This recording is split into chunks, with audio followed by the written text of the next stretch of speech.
وأضاء للدنيا طريقا مشرقا وهدى من الرحمن يهدينا به للصالحات وللمكارم والتقى. السلام علیکم ورحمۃ اللہ وبرکاتہ. بسم اللہ الرحمن الرحیم. الحمد للہ وحدہ والصلاة والسلام علی من لا نبی بعدہ.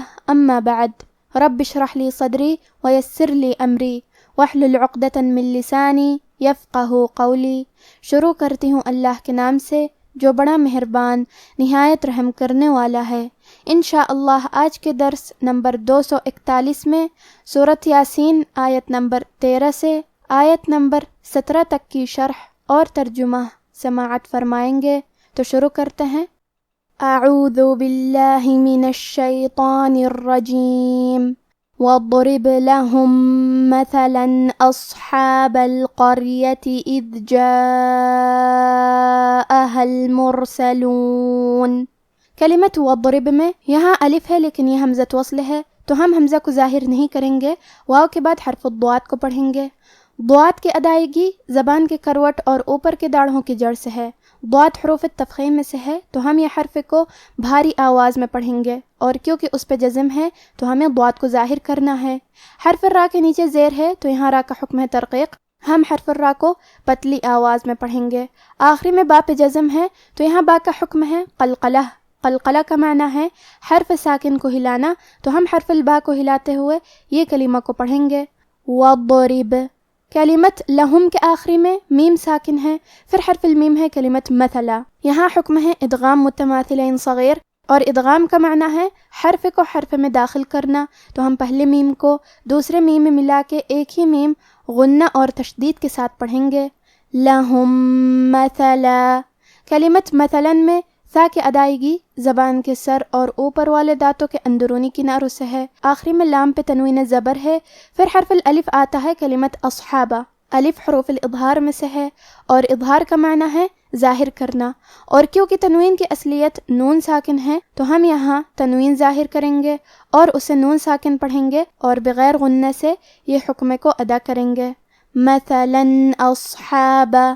کلمت اصحابہ میں صاد ہے اور صاد حروف تفخیم میں سے ہے تو ہم یہ حرف کو بھاری آواز میں پڑھیں گے. ہا کی ادائیگی حلق کے درمیان والے حصے سے ہے. آخری میں با پہ زبر ہے تو ہمیں زبر کو ظاہر کرنا ہے.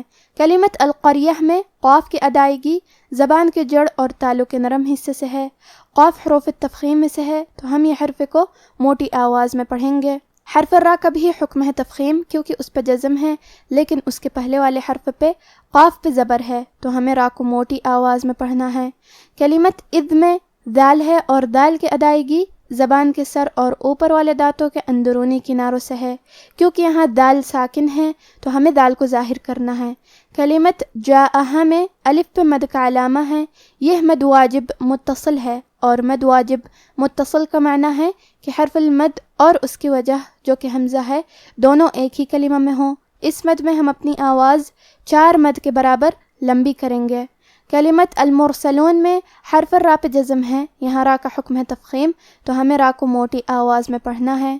واضرب لهم مثلا اصحاب القرية اذ جاءها المرسلون اذ ارسلنا اليهم 2 فكذبوهما فعززنا بثالث فقالوا إنا إليكم مرسلون. کلمت اذ میں دال ساکن ہے تو ہم دال کو ظاہر کریں گے. کلمت ارسلنا میں حرف را کو تفخیم سے پڑھیں گے. یہاں لام ساکن ہے تو ہمیں لام کو ظاہر کرنا ہے. آخر میں الف پہ مد کا علامہ ہے. یہ مد جائز منفصل ہے اور مد جائز منفصل کا معنی ہے کہ حرف المد پہلے کلمہ کے آخری میں ہو اور اس کی وجہ جو کہ حمزہ ہے وہ دوسرے کلمہ کے شروعات میں آئے. اس مد میں ہم اپنی آواز 2 سے 4 مد کے برابر لمبی کریں گے. کلمت الیہم کے آخری میں میم پہ پیش ہے تو ہمیں پیش کو ظاہر کرنا ہے. کلمت اثنین میں الف ہے لیکن یہ حمزۃ وصل ہے تو ہم حمزہ کو ظاہر نہیں کریں گے. کلمت الیہم کے بعد حرف الثاء کو پڑھیں گے. الیہم اثنین. کلمت فکذبوہما میں حرف دال پہ تشدید ہے تو ہم 2 حرف کے برابر دال کو پڑھیں گے، کیونکہ تشدید کی اصلیت 2 حرف ہے۔ جیسا کہ ہاں حرف دال ہے تو یہ 2 دال ہے، دال ساکن اور دال متحرک۔ کلمت فعززنا میں عین ہے اور عین کی ادائیگی حلق کے درمیان والے حصے سے ہے، زے پہ تشدید ہے تو ہمیں 2 حرف کے برابر زے کو پڑھنا ہے۔ کلمت بثالثین کے آخری میں سا کے نیچے تنوین زیر ہے، پھر حرف الفاء آتا ہے۔ کلمت فقالو، فا حروف الاخفاء میں سے ہے اور اخفاء کا معنی ہے چھپا دینا، تو ہم یہ تنوین کو چھپاتے ہوئے اور غنہ کے ساتھ یہ حکمے کو ادا کریں گے۔ بثالث فقالو، کلمت فقالو میں حرف القاف ہے اور اس کے بعد مد الف ہے۔ مد الف اپنے پیچھے والے حرف کا حکم لیتا ہے تفخیم میں اور ترقیق میں، تو کیونکہ اس کے پہلے حرف القاف کا حکم ہے تفخیم، تو ہم قاف کو اور مد الف کو دونوں کو بھاری آواز میں پڑھیں گے۔ فقالو، آخری میں واو پہ مد کا علامہ ہے، یہ مد جائز منفصل ہے تو ہم اپنی آواز 2 سے 4 مد کے برابر لمبی کریں گے۔ کلمت انا میں حرف نون پہ تشدید ہے تو ہم 2 حرف کے برابر نون کو پڑھیں گے۔ الف پہ مد کا علامہ ہے، یہ بھی مد جائز منفصل ہے تو ہم اپنی آواز 2 سے 4 مد کے برابر لمبی کریں گے۔ کلمت الیکم کے آخری میں میم ساکن ہے، پھر حرف المیم ہے کلمت مرسلون، یہاں بھی حکم ہے ادغام متماثلین صغیر، ہم پہلے میم کو دوسرے میم میں ملا کے ایک ہی میم غنہ اور تشدید کے ساتھ پڑھیں گے۔ الیکم مرسلون اذ ارسلنا الیہم اثنین فکذبوہما فعززنا بثالث فقالوا انا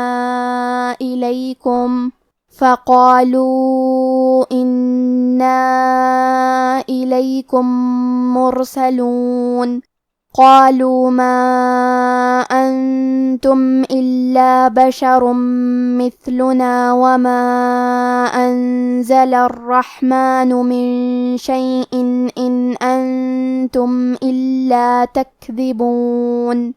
کلمت قالو میں قاف ہے اور اس کے بعد مد الف ہے تو ہم یہ دونوں حرف کو تفخیم سے مطلب بھاری آواز میں ادا کریں گے۔ قالو، کلمت ما کے آخری میں الف پہ مد کا علامہ ہے، یہ مد جائز منفصل ہے تو ہم اپنی آواز 2 سے 4 مد کے برابر لمبی کریں گے۔ کلمت انتم میں نون ساکن ہے، پھر حرف التا ہے، تا حروف الاخفاء میں سے ہے تو ہم یہ حکم کو غنہ کے ساتھ ادا کریں گے۔ انتم، کلمت الا میں حرف اللام کی تشدید کو ظاہر کریں گے۔ کلمت بشرون کے آخری میں را پہ تنوین پیش ہے، پھر حرف المیم ہے کلمت مثلنا، میم حروف الادغام بغنہ میں سے ہے تو ہم یہ حکم کو غنہ اور تشدید کے ساتھ ادا کریں گے۔ بشر مثلنا، کلمت مثلنا میں لام پہ پیش ہے تو ہمیں پیش کو ظاہر کرنا ہے۔ کلمت ما کے آخری میں الف پہ مد کا علامہ ہے، یہ مد جائز منفصل ہے تو ہم اپنی آواز 2 سے 4 مد کے برابر لمبی کریں گے۔ کلمت انزلہ میں نون ساکن ہے، پھر حرف الزے ہے، زے حروف الاخفاء میں سے ہے تو ہم یہ حکم کو غنہ کے ساتھ ادا کریں گے۔ انزلہ، کلمت الرحمن میں را پہ تشدید ہے تو ہم 2 حرف کے برابر را کو پڑھیں گے، کیونکہ یہاں ہا ساکن ہے تو ہمیں ہا کو ظاہر کرنا ہے۔ کلمت من کے آخری میں نون ساکن ہے، پھر حرف الشین ہے، شین حروف الاخفاء میں سے ہے تو ہم یہ حکم کو غنہ کے ساتھ ادا کریں گے۔ من شیئن، کلمت شیئن کے آخری میں حمزہ کے نیچے تنوین زیر ہے، پھر حرف الالف ہے کلمت ان، الف حروف الاظہار میں سے ہے تو ہم تنوین کو ظاہر کریں گے اور اسے نون ساکن پڑھیں گے اور بغیر غنہ سے یہ حکم کو ادا کریں گے۔ شیئن ان، کلمت الا میں حرف اللام کی تشدید کو ظاہر کریں گے۔ کلمت تکذبون میں کاف ساکن ہے، لہذا ہمیں کاف کو ہمزے سے پڑھنا ہے، اور ہمزے کا معنی ہے حرف کی آواز ایسے کمزور ہو کہ اس میں پستی پائی جائے، تو ہم یہ کلمہ کو ایسے پڑھیں گے تکذبون۔ قالوا ما أنتم إلا بشر مثلنا وما أنزل الرحمن من شيء إن أنتم إلا تكذبون قالوا ربنا يعلم إنا إليكم لمرسلون۔ کلمت قالو میں قاف کو اور مد الف کو دونوں کو تفخیم سے پڑھیں گے۔ کلمت ربنا میں کیونکہ را پہ زبر ہے تو یہاں را کا حکم ہے تفخیم، ہم حرف را کو موٹی آواز میں پڑھیں گے۔ با پہ تشدید ہے تو ہمیں 2 حرف کے برابر با کو پڑھنا ہے، اور کیونکہ تشدید پیش کا ہے تو ہم پیش کو ظاہر کریں گے۔ کلمت یعلمو میں عین ساکن ہے لہذا ہمیں عین کو ظاہر کرنا ہے۔ کلمت انا میں الف کے نیچے زیر ہے تو ہم حمزہ کو ظاہر کریں گے اور اسے زیر سے پڑھیں گے۔ پھر حرف نون پہ تشدید ہے تو ہمیں 2 حرف کے برابر نون کو پڑھنا ہے۔ آخری میں الف پہ مد کا علامہ ہے، کیونکہ یہ مد جائز منفصل ہے تو ہم اپنی آواز 2 سے 4 مد کے برابر لمبی کریں گے۔ کلمت الیکم کے آخری میں میم ساکن ہے، پھر حرف اللام ہے کلمت لمرسلون۔ لام حروف الاظہار الشفوی میں سے ہے تو ہم میم کو ظاہر کریں گے اور بغیر غنہ سے یہ حکم کو ادا کریں گے۔ الیکم لمرسلون قالوا ربنا يعلم إنا إليكم لمرسلون وما علينا إلا البلاغ المبين۔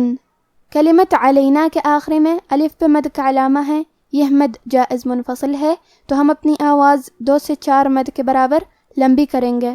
کلمت البلاغ کے آخری میں غین ہے، غین کی ادائیگی حلق کے اوپر والے حصے سے ہے، غین حروف التفخیم میں سے ہے تو ہم یہ حرف کو موٹی آواز میں پڑھیں گے۔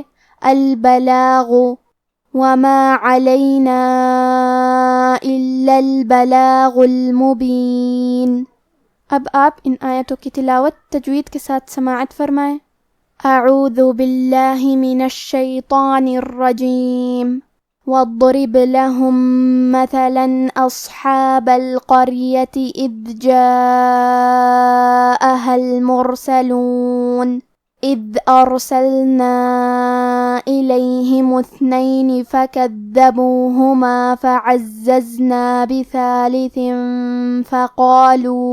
فقالوا إنا إليكم مرسلون قالوا ما أنتم إلا بشر مثلنا وما أنزل الرحمن من شيء إن أنتم إلا تكذبون قالوا ربنا يعلم إنا إليكم لمرسلون وما علينا إلا البلاغ المبين۔ اور ان سے گاؤں والوں کا قصہ بیان کرو جب ان کے پاس پیغمبر آئے، یعنی جب ہم نے ان کی طرف 2 پیغمبر بھیجے تو انہوں نے ان کو جھٹلایا، پھر ہم نے تیسرے سے تقویت دی تو انہوں نے کہا کہ ہم تمہاری طرف پیغمبر ہو کر آئے ہیں۔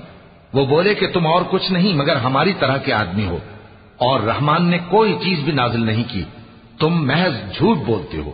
انہوں نے کہا کہ ہمارا پروردگار جانتا ہے کہ ہم تمہاری طرف پیغام دے کر بھیجے گئے ہیں، اور ہمارے ذمے تو صاف صاف پیغام پہنچا دینا ہے اور بس۔ آج کا ہمارا درس یہیں ختم ہوتا ہے۔ وما توفیقی الا باللہ، والسلام علیکم ورحمۃ اللہ۔